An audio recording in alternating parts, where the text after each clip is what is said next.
अस्सलाम वालेकुम स्टूडेंट्स, इस वीडियो के बाद आप पार्ट्स ऑफ स्पीच के हाफिज़ हो जाएंगे। जी हाँ, पार्ट्स ऑफ स्पीच आपकी फिंगर टिप पे हो जाएंगे। जस्ट मैं आपको एक ट्रिक बताने वाला हूँ जिसकी मदद से आप पार्ट्स ऑफ स्पीच को याद कर सकते हैं। याद क्या, बल्कि आपको ये पत्थर पे लकीर हो जाएंगे, आपको कभी भी भूलेंगे नहीं।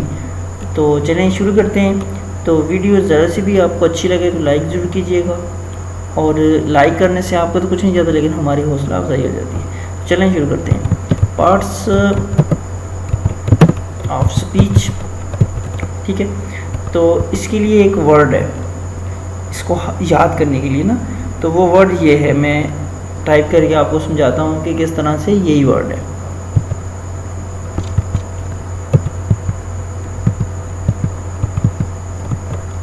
NAPC,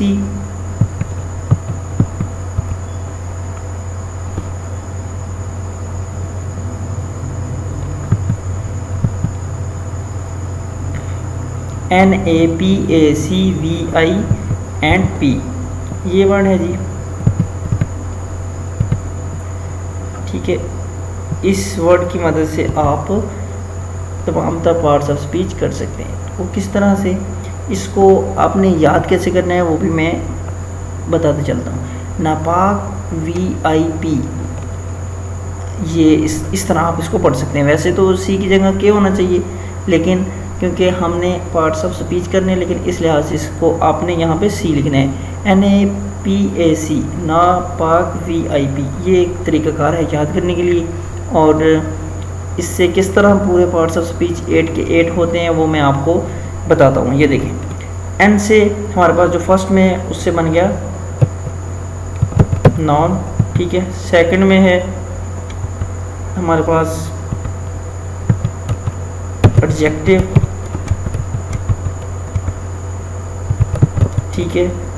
थर्ड में हमारे पास है P से प्रोनाउन, ठीक है। और A से एडवर्ब, ठीक है। देन हमारे पास कंजंक्शन,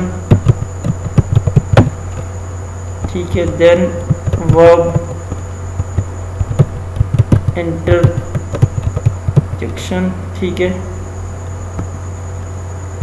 देन प्रीपोजिशन,